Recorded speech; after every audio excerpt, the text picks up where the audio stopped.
You want to take it away, introduce yourself, tell us what Atlas does, and then introduce the panel. Excellent. Thank you. Thanks, everyone. As we speak of international, you are going to get a little bit of French accent for the next 45 minutes. I agree with it. But more importantly, we are going to speak of healthcare. So healthcare is incredibly diverse, and it's changing all the time. It's actually changing as we speak over the last 6 months, which is quite interesting. We are probably going to focus only on certain parts of healthcare, especially the delivery of healthcare and the technology behind healthcare, which in itself is already a huge topic. We'll probably speak less of biotechnologies, AI maybe, or medical technologies that would bring us to a different territory. So we have a fantastic panel that is exactly on these topics, the delivery of healthcare, the technology, and the connections between the two. So just to give a brief introduction on my side, and then I will ask each panelist to speak for 5 minutes about their own activities, and then we have a series of questions for all of us, and feel free to interrupt us. So on my side, yes, Atlas Advisors, we are actually supporting small and mid-sized companies in healthcare in general, including biotech, medtech, digital health, digital therapeutics, and a little bit of delivery as well. I like the comment from Charles, who is still here just before, when he said you try to source your deals from the best place and then you try to move them to the best place after. We are exactly doing the same. So we have companies that are coming from universities, Yale, Stanford, but also Cambridge in the UK, or even Santiago de Compostela in Spain, or some places in France, Switzerland, and so on. So very good places to take this innovation. The way we look at the market, and I must say I've been 20 years in big pharma, Novartis, Bayer, BMS, big pharma, big devices over the globe. Some long time in Mexico, Brazil, India, China, Europe, obviously, and the US and the globe. But we look at the investment in two ways, and it's maybe a little bit too binary, but you have some that are relatively safe, or we may believe they are safe because they are consolidation of dentist offices or cosmetic surgery practices or some other medical practices, and it's kind of a roll-up, and it seems that it may be predictable. Or you have some kind of Me Too's, they launch something which is a very cute device, which is just a little bit better than the other ones, and that's fine. We try to go to things that are more exceptional and more exciting and more risky, and we have probably different investors also on that segment. For example, now we have a holographic telemedicine. It's a kind of a 4D telemedicine. We have a company that is placing kind of ATMs at the doctor's office so that as a patient, you can get your drug immediately after the prescription is written on the computer. So you don't have to go to the drugstore far away. You just get your drugs, go back home, and then you can receive the rest at your home. We have a company that is doing skin temperature plasma to kill every pathogen on your skin, especially wounds, acute wounds, chronic wounds, surgical wounds. And this is a technology that has been around universities for probably 30, 40 years. Nobody mastered to do it and to use it on human skin and actually help heal the wounds. And this company has FDA breakthrough to do that. So it gives you an idea of the excitement that we can generate in this segment. Again, it's not for every investor, but the ones that like it, they say, wow, this is really interesting. Where did you find this? And so on. So I'll stop here, and then I will ask each member of the panel to do probably even a little bit longer, 5 minutes, about what you do, what you see in your segment as opportunities for yourself, but also for investors. So let's start with Bobby. Thank you, Olivier. Appreciate it. And good to be with all of you and to hang out. I wanted to start by giving you a little personal bio. I live in Atlanta, just celebrated 25 years of marriage, and all my kids now just left the house, and 3 of them. And if you haven't tried it, you should. It's a great feeling. So I grew up in Long Beach, California, went to UCLA and played about 9 years of professional baseball, became an entrepreneur, did some small niche entrepreneurial investments and ventures, some with moderate success, some with not so much success. And I've switched gears into something totally different in healthcare. I'm not one to go to the doctor. I don't have my own personal doctor. I don't spend too much time thinking about where I'm going to get treated and things like that. For whatever reason, I've been fairly healthy. But what I'm doing now, the name of the company, which is a startup called Trajectory, we're a B2B SaaS, and what we're building is a holistic well-being app that we're going to be using to, we think, transform the workplace well-being industry, which is a $47 billion industry. The problem with the industry, in part, is what our product is going to double as, and that is as a digital therapeutic to solve loneliness. 2017, Dr. Vivek Murthy, U.S. Surgeon General, 19th U.S. Surgeon General, declared that loneliness is the greatest epidemic facing mankind. Now, he didn't use the word pandemic, which he probably could have, or maybe he should have, but it's every bit a pandemic as much as COVID-19 is. Comparing what loneliness does inside of healthcare, Warren Buffett stated that healthcare is the tapeworm of the U.S. economy. And if healthcare is the tapeworm of the U.S. economy, which it represents about 18% now, up from 5% 6,000 or 60 years ago, not 6,000, then loneliness is the leech that sucks the lifeblood out of healthcare. So we believe that what the science is showing right now is that loneliness is probably the root of chronic disease, which is the major driver in healthcare costs, as well as likely, based on the science that we've uncovered and some of the white papers that we've developed, we believe that it's also probably the root of many neurodegenerative diseases, which affect about 2 million people every year. So in terms of family offices, we think it's a good thought structure to begin to think about how loneliness impacts people internally, biochemically, that sort of thing, and creating a social impact type of empire inside of healthcare related to a deep-seated core issue. Where we stand now, we're raising $1.1 million through a convertible note with a $4 million cap and a 20% discount. We've completed a successful proof of concept. We've got a pilot partner, a beta customer waiting in the wings. And we've also created an online course, and maybe you think this is kind of kooky, but we think it's kind of fun and interesting. We created an online course for regular Joes to come in behind the scenes and be able to see what Trajectory is about, and basically do the same kind of due diligence that any investor, VC, family office, et cetera, would do, and then be able to invest through a crowdfunding platform. And in fact, we're also in the process of negotiating with a technology group to become our basically corporate CTO. And they do equity partnerships. They're called Kiwi Tech, and they're scattered around the world, but they've got their primary developers in India. And they actually are now creating a crowdfunding platform inside of their ecosystem, I think, and I haven't asked them about this yet. I think it's because of what we're doing at Trajectory to open up this new line of funding. And we also have the world's foremost loneliness researcher on our advisory board. And ultimately, the data that we're going to develop out of our product, we're going to spin off into a research platform that's going to be headed up by Steve Cole, who's a professor of medicine at UCLA. So, and to tie it all up, what drives us, as much as winning, as much as generating major profits, we're all about the human experience. And so I wanted to kind of leave off with a couple of them for you guys to mull over, because each of us right here have different angles that we come to the table with.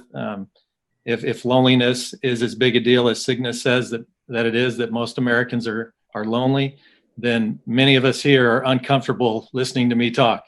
Maybe that's me too, listening to myself. But last week, it was interesting to me that 20 people at a nursing home in Colorado were protesting the COVID-19 lockdowns. And they interviewed one of the ladies, and she said that, "I'd rather die of COVID-19 than loneliness." And And then I want to give you one more quote from Mork from Ork, Robin Williams. You can probably find this quote all over the internet. He said, "I used to think the worst thing in the world was to end up all alone. It's not. The worst thing in the world is to end up with people who make you feel all alone." And so he put a different twist on it from the woman at the nursing home in Colorado. He had everything. He was a beloved figure all over the world, an icon. He was hilarious. As we all know, he suffered many things throughout the course of his life on the addiction side and so forth. When they did an autopsy of him, because a few months before he died or committed suicide, they thought he had Parkinson's. Well, they did an autopsy and they found that he had Lewy body dementia, which is one of the various forms of dementia that exist.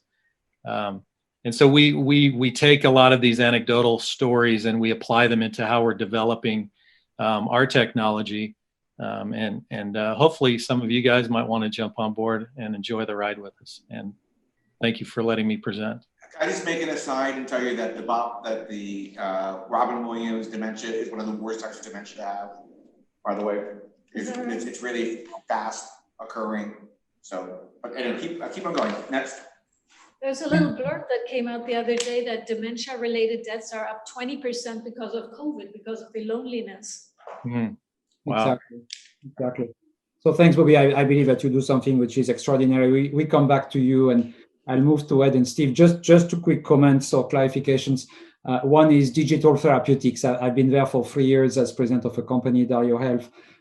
For those of you that don't know the term, essentially it's replacing drugs or complementing drugs with actually digital treatments that you deliver through your phone and are proven to actually improve patient outcomes and are safe. So that's a very interesting area, booming now. There is a DTX, there's an acronym, DTX, and the dtxalliance.org that is editing some principles to identify the good companies in this segment. So I invite everyone to look at it if you're interested at dtxalliance.org.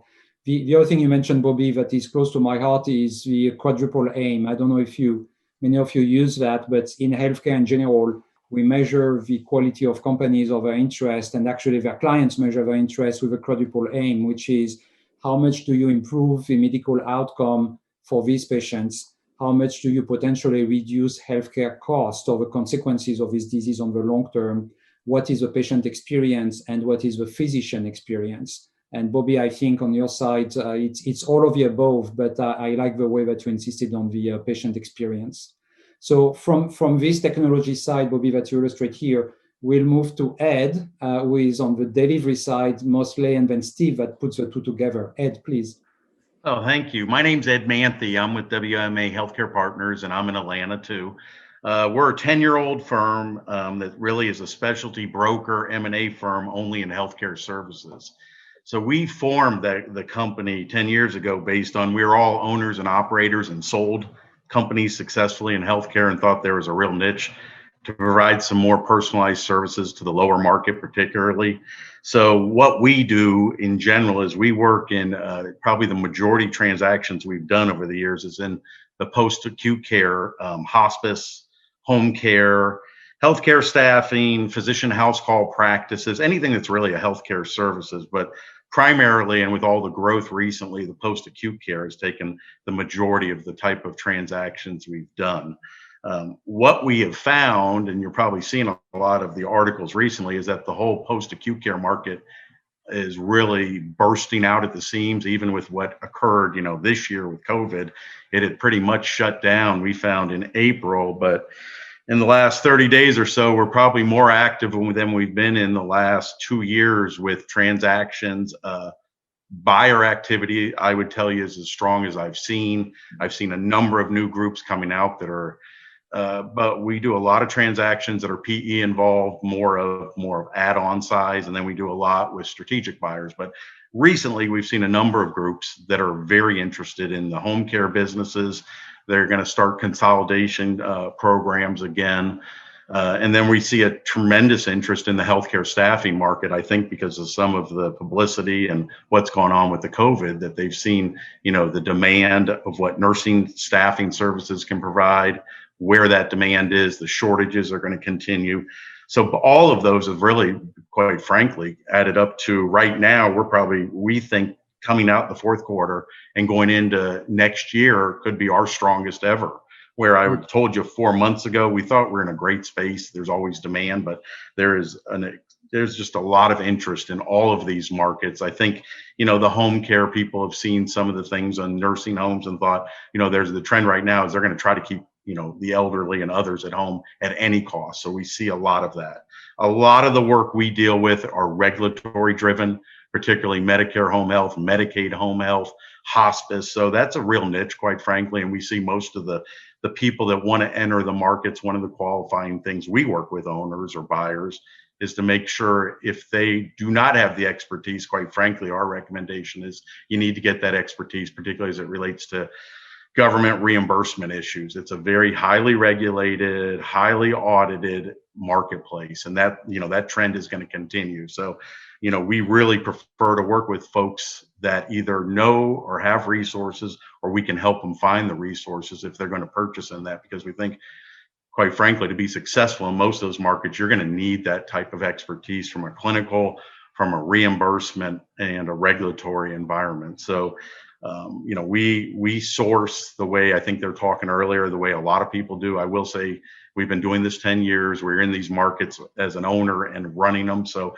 we get a lot of referrals. I wish I could say it's all referrals, but we do get a lot of referrals. We get a lot from regulatory people that are in the marketplace that have owners that want to sell. We get a lot from folks, the attorneys we do deals with, and a lot of those attorneys are very specialized in the Medicare regulatory environment. So, and, I think the challenge of what we do, quite frankly, is these markets are highly, highly fragmented. So there is a number of these companies out there in home care, it's thousands. And so no one person's going to dominate that. And it's getting to the real small owners that look like they're probably going to want to exit. And because of some of the market conditions, we know they're going to be exiting. So how do you get to them and try to give them, good representation to get a transaction done? I would say the other challenges we've seen, we were asked, and I think most of the companies that I'm dealing with, I'd say almost right now, 100% have taken PPP funds in, or they've taken CARES Act through the Medicare programs. And that's a real challenge that the buyers are coming up with and saying, particularly if the amounts are over $1 million, how are we going to address that in trying to get a transaction closed? So that's probably been one of the larger legal issues just as of recently that we've seen come forefront on every single deal. And the other one is the whole valuation issue. A lot of the companies in the healthcare staffing markets have seen the best markets they've seen in probably 3 years. So they have seen trajectory sales, trajectory profitability, and the buyers, and rightly so, are saying, we understand that, but is this a trend that's a 6 month because of COVID, or is this one going forward? So we see that the home care markets, quite frankly, could be the opposite, where they've had some real challenging markets in the last year or so. So they may be down, and what's the valuation worth? So, in general, we're very, very optimistic.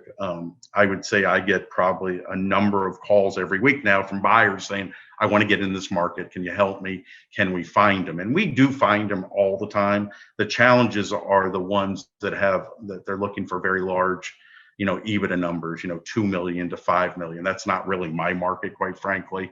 My market is probably the 500,000 to 2 million, somewhere 500,000 to probably 1.2 million is a good spot where we see a lot of transactions. And then we see a lot of smaller ones, and the bigger companies are doing very small, what they're called license only, usually geographically driven to enter, a regulated market. They prefer to go out and purchase something than to go through the regulatory process, which for home care can take, a year or so. So we are very optimistic. As I said, we're excited about what's going on. We have a lot of activity versus some of the other, I think, industries out there. And, we think we're in the right spot for the next couple of years, representing the smaller owners as the consolidation continues. Thanks, Ed, and very exciting. And then putting technology and delivery together, Steve. Thank you, sir. And thank you to everyone for allowing me to be here today and to speak with you. My name is Steve Carbonara. I'm a founder of Karma Health Partners. We're also out of Atlanta, so Bobby and Ed, we should go get a beer. But the company is basically a management consulting firm, and we sit on both sides of the aisle. We work with both providers and with vendors. So I'll kind of go back like Bobby and kind of start from scratch just to give you an idea of how I got here. But like Bobby, I was an athlete. I didn't play 9 years pro. I did go to college on scholarship and played both football and soccer. And after realizing I was going to make $18,000 a year with the MLS, I decided to not do that and to go get out of soccer and go work.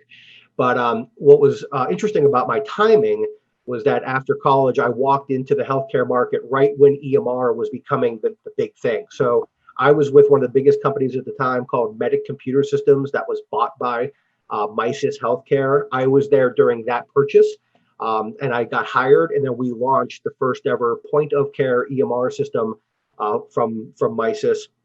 And we were in the market with Medical Manager Next Gen. There was only a few of us. So the point being is, in 22 years of being in healthcare IT, I was at the beginning of the biggest shift in healthcare IT ever with the introduction of the electronic medical record. And after about 9 years of being there corporately and working in that market with those big companies, I decided to go on my own.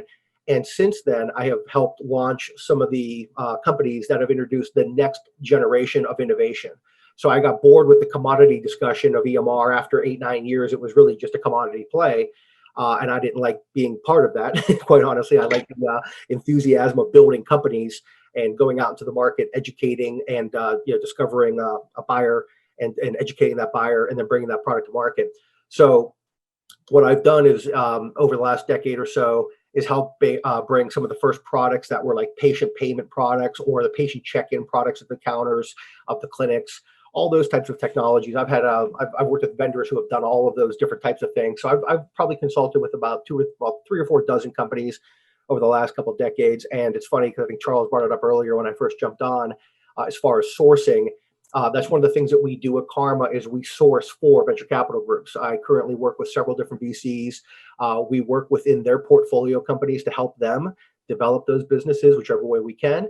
But we're also there to help source new opportunities for them. So I kind of wear different hats. I think, as was stated, we don't do one such thing, but I can speak to the different products that we are involved in span the medical the medical space from IT products, medical devices, service companies.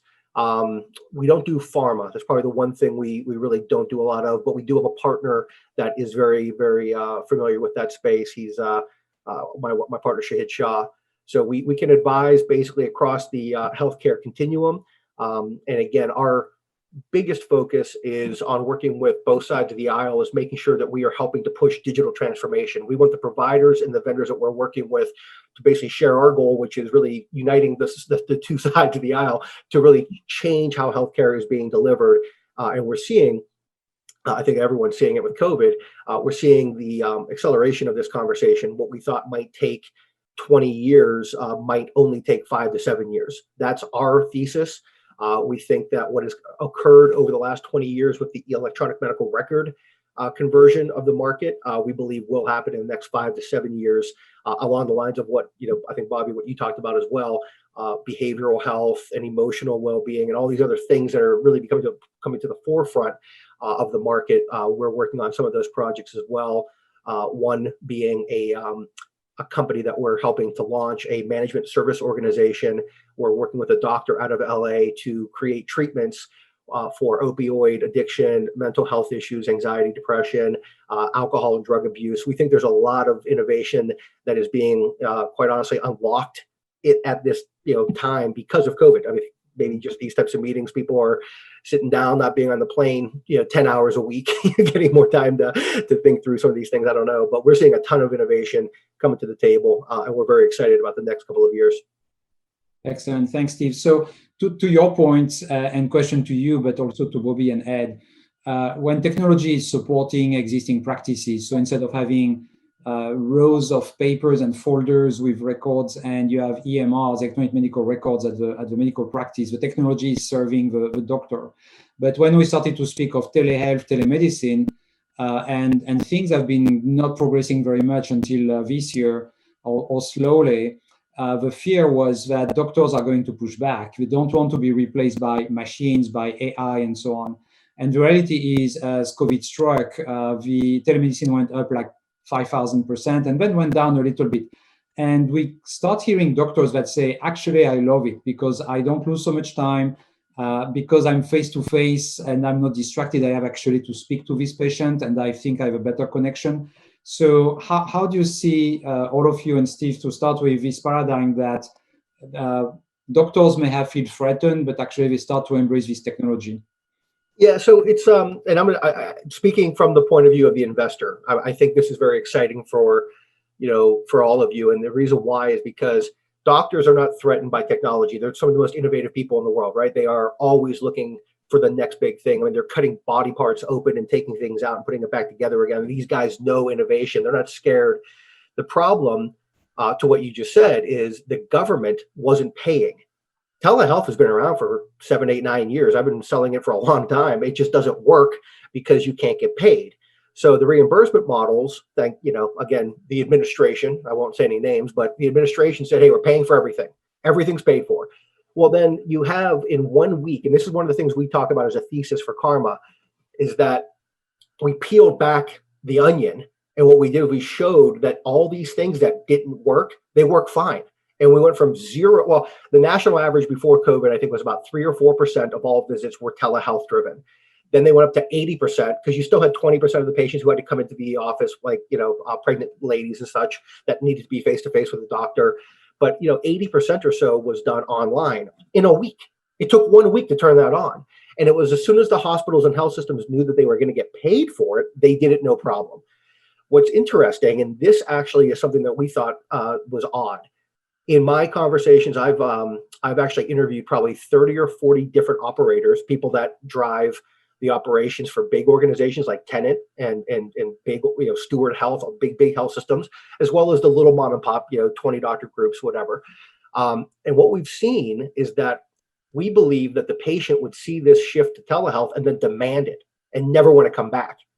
And what we've seen is that's not true at all. The pre-COVID was 5%.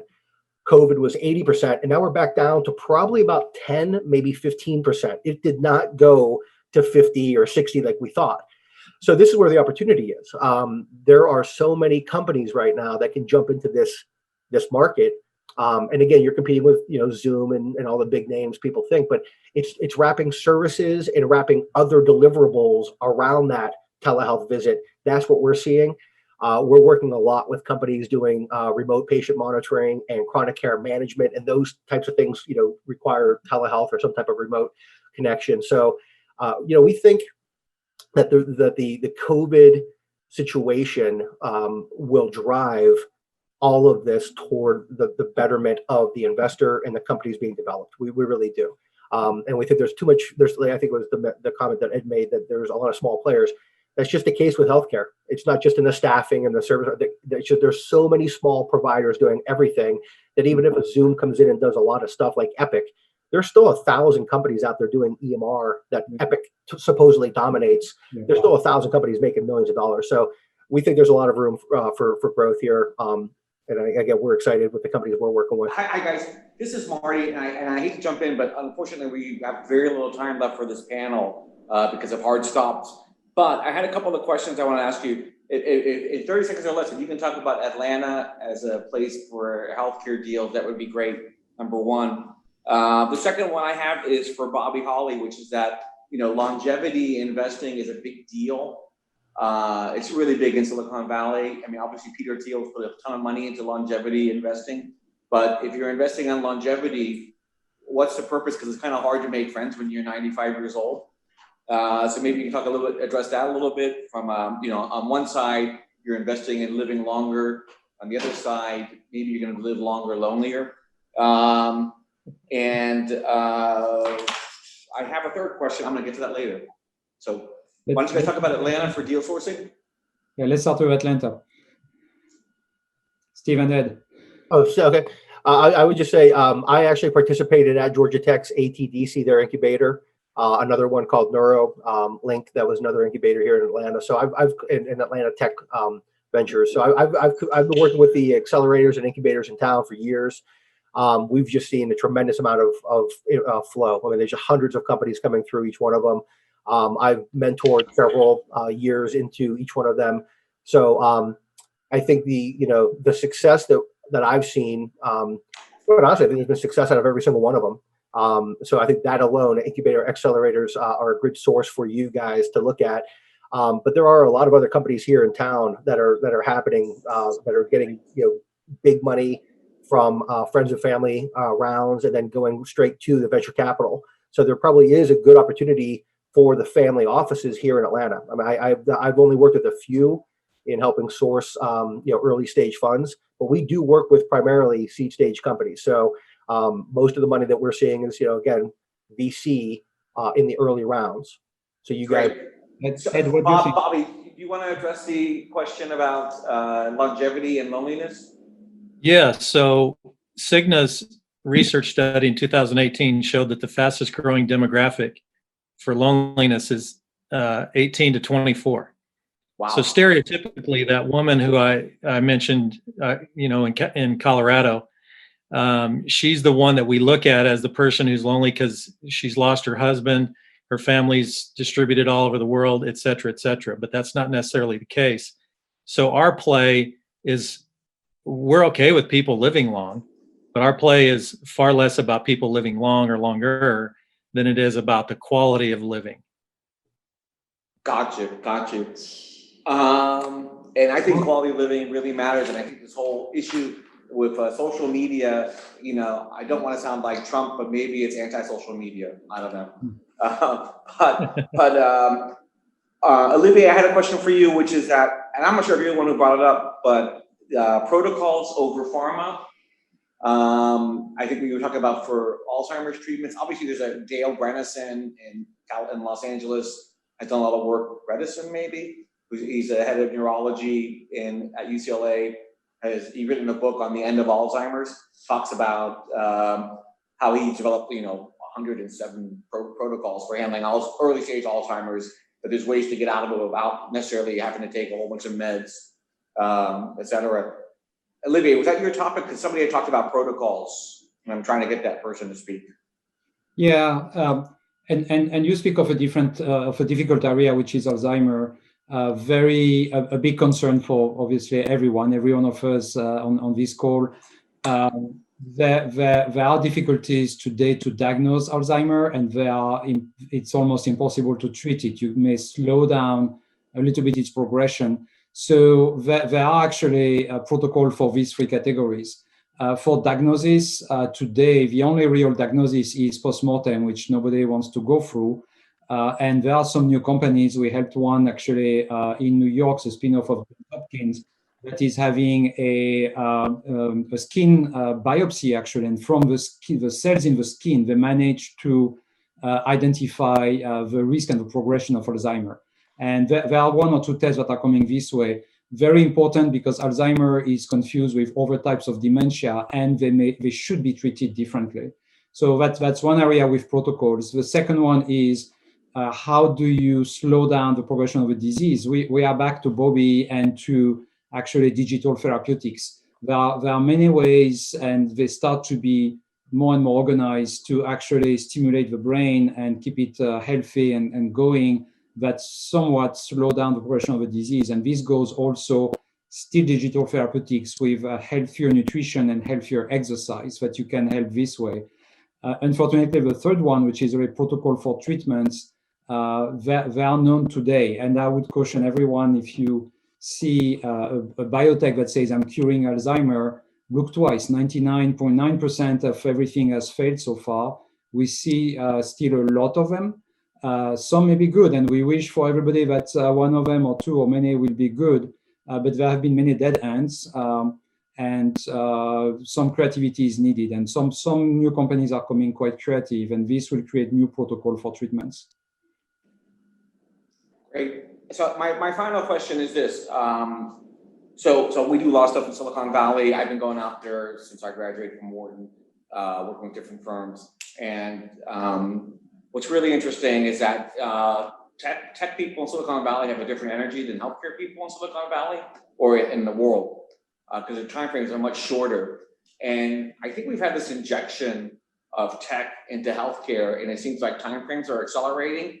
Are you perceiving an acceleration in healthcare timeframes? Each one of you? And maybe 30 seconds of discussion. The short answer is yes, for many, many reasons. It's mostly managing data to make it very on one point, really on one point.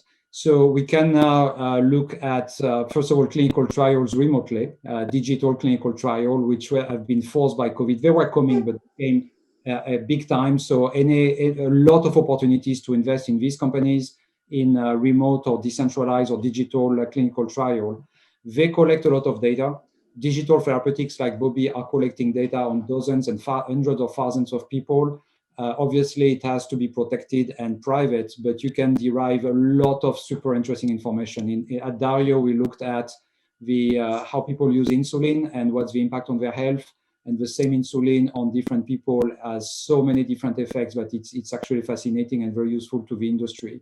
And then I was going to say AI, but many other forms of technology are also used for discovery of new medicine. So we used to look at microbes and plants in the jungle or whatever to find new compounds and test them. What this thing may be doing? Is it going to slow down my heart or accelerate my heart?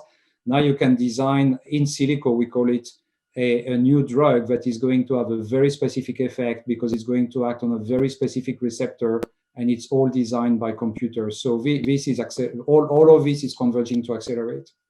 Any other thoughts from the audience, from the speakers? Can you talk about?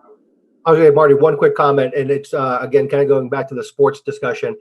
The teams are getting better. That's what I've been doing this for 22 years. The CIOs at the hospital, they didn't know how to run technology. They were just managing networks, managing server farms, whatever.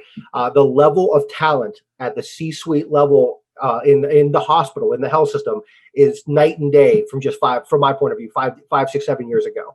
And what that is allowing for is, I think earlier the conversation point that maybe the doctors were pushing back. It wasn't them, it was the management, it was the oversight, and it was the concern and all the fear and whatever that some of these people that were less talented couldn't get over. The talent is there now, and I think what you're seeing is that on like the technology side, the CIO, CTO, but then the doctors are now much more focused on getting their medical informatics degree. So you have a ton of CMIOs, so chief nursing informatics, chief medical informatics. So you have a ton of clinical staff that are actually learned in these technologies and they understand them. So that's a much better. Yeah, and maybe part of it is that there's a lot more private equity players playing in the healthcare space, like hospital systems, et cetera, and they're injecting new ways of thinking, and that leads to a higher level of professionalization and technology understanding. So, Bobby, any thoughts, or Steve, any thoughts on tech and healthcare? Going, because we got 30 seconds each. Bobby? Okay, Ed, if you're Ed. Well, I think the data is critical. And one of the things we're doing, I can't speak to the general universe as it relates to data in healthcare.